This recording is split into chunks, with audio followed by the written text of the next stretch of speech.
हिंदू धर्म में माताएं अपनी संतान की लंबी आयु और संतान प्राप्ति के लिए कई व्रत रखती हैं, लेकिन कार्तिक मास के कृष्ण पक्ष की अष्टमी तिथि को रखा जाने वाला अहोई अष्टमी का व्रत अत्यंत महत्वपूर्ण है।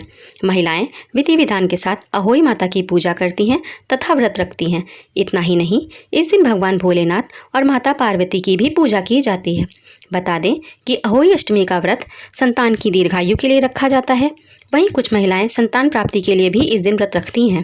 कहते हैं कि अगर गर्भ में संतान की मृत्यु हो रही हो तो उन महिलाओं के लिए भी अहोई अष्टमी का व्रत अत्यंत शुभ फलदायक माना जाता है। व्रत की विधि इस प्रकार है। व्रत के दिन प्रातः उठकर स्नान करें और पूजा पाठ करके संकल्प करें कि संतान की लंबी आयु और सुखमय जीवन हेतु मैं अहोई माता का व्रत कर रही हूँ। अहोई माता मेरे पुत्रों को दीर्घायु, स्वस्थ और सुखी जीवन प्रदान करें। अनहोनी को होनी बनाने वाली माता देवी पार्वती हैं, इसलिए माता पार्वती की पूजा करें। अहोई माता की पूजा के लिए गिरियों से दीवार पर अहोई माता का चित्र बनाएं, साथ ही शाही और उसके 7 संतानों का चित्र भी बनाएं। आप बाजार से अहोई माता का चित्र लाकर उसकी पूजा भी कर सकती हैं। उनके सामने अनाज, मुख्य रूप से चावल, मूली, सिंघाड़े रखते हैं और सुबह दिया रखकर कहानी कही जाती है। कहानी कहते समय जो चावल हाथ में लिए जाते हैं उन्हें साड़ी अथवा दुपट्टे में बांध लेते हैं। सुबह पूजा करते समय लोटे में पानी तथा करवे में पानी रखते हैं। यह करवा चौथ में इस्तेमाल हुआ करवा ही होता है। इस करवे का पानी दिवाली के दिन पूरे घर में छिड़का जाता है। संध्या काल में इन चित्रों की पूजा करें। पके खाने में 14 पूड़ी 8 पुए का भोग लगाएं। इस दिन बयाना निकाला जाता है। बायने में 14 पूड़ी, मठरी और काजू होते हैं। लोटे का पानी शाम को चावल के साथ तारों को अर्घ दिया जाता है। शाम को माता के सामने दिया जलाते हैं और पूजा का सारा सामान जिसमें पूड़ी, मूली, सिंघाड़े, पुए, चावल तथा घर में पका हुआ अन्य भोजन पंडित जी तथा घर के बड़ों को दिया जाता है। अहोई माता का कैलेंडर दिवाली तक लगा रहना चाहिए।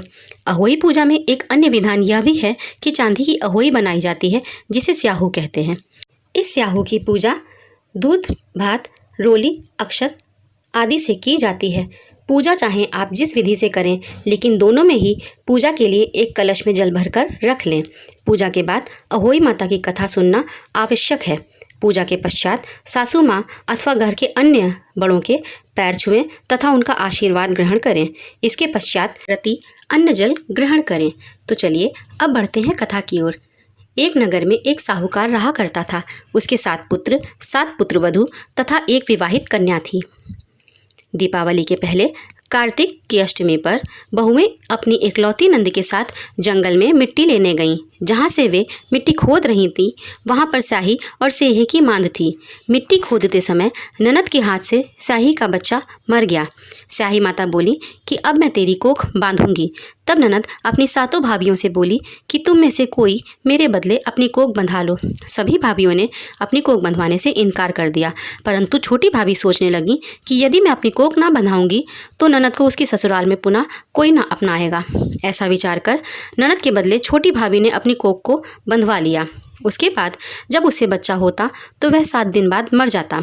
एक दिन साहूकार की स्त्री ने पंडित जी को बुलाकर पूछा कि क्या बात है, मेरी इस बहू की संतान 7वें दिन क्यों मर जाती है। तब पंडित जी ने बहू से कहा कि तुम काली गाय की पूजा किया करो। काली गाय स्याह माता की सहेली हैं, वह तेरी कोख छोड़ें तो तेरा बच्चा जी जाएगा। इसके बाद से वह बहू प्रातःकाल उठकर चुपचाप काली गाय के नीचे सफाई आदि कर जाती।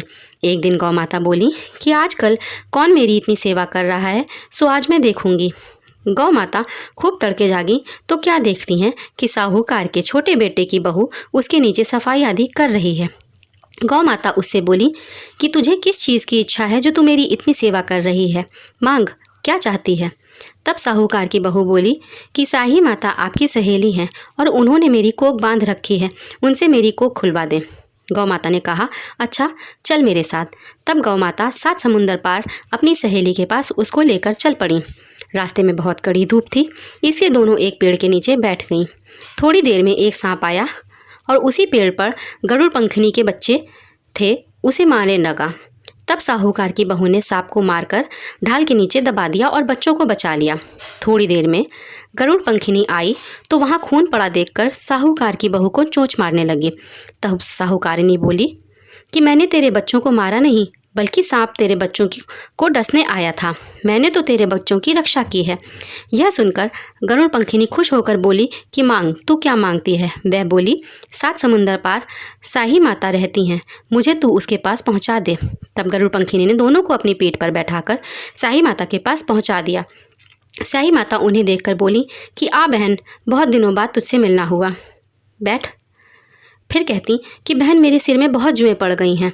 तब गाय माता के कहने पर साहूकार की बहू ने सिलाई से उसके सारे जुएं निकाल दिए। इस पर साही माता प्रसन्न होकर बोली कि तेरे 7 बेटे और 7 पुत्रवधू हुआ। साहूकार ने बोली कि मेरा तो एक बेटा भी नहीं, 7 कहाँ से होंगे? साही माता बोली, वचन दिया है, वचन से फिरूं तो धोबी के कुंड पर कंकड़ी हूँ।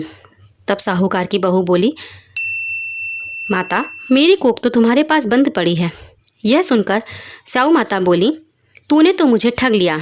मैं तेरी कोख खोलती तो नहीं, परंतु अब खोलनी पड़ेगी।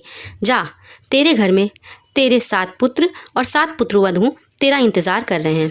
तू जाकर अहोई माता का उद्यापन करना, 7 अहोई बनाना तथा 7 कढ़ाई करना। वह घर लौटकर आई तो देखा 7 बेटे और 7 बहुएं बैठी हैं। वह खुश हो गई। उसने 7 अहोई बनाई तथा सच्चे मन से अहोई माता का उद्यापन किया और 7 कढ़ाई की। दीपावली के दिन जेठानियाँ आपस में कहने लगीं कि जल्दी जल्दी पूजा कर लो, कहीं छोटी बहू बच्चों को याद करके रोने ना लगे। थोड़ी देर में उन्होंने अपने बच्चे से कहा, अपनी चाची के घर जाकर देख, वह अभी तक रोई क्यों नहीं? बच्चों ने देखा और वापस आकर कहा कि चाची तो कुछ बना रही हैं, खूब पकवान बन रहे हैं। यह सुनते ही जेठानियाँ दौड़ी दौड़ी उसके घर आईं और आकर पूछीं, तुमने कोख कैसे छुड़वाई? वह बोली, तुमने तो कोख बंधवाई नहीं, मैंने बांध ली। अब स्याऊ माता की कृपा से मुझे 7 पुत्र और 7 पुत्रवधुओं का वरदान मिला है। स्याऊ माता ने जिस प्रकार साहूकार की बहू को उसके मनवांछित फल दिया, उसी प्रकार हम सभी को, कथा पढ़ने वालों को, कथा सुनने वालों को तथा समस्त परिवारजनों को अपने आशीर्वाद से अनुग्रहित करें। धन्यवाद।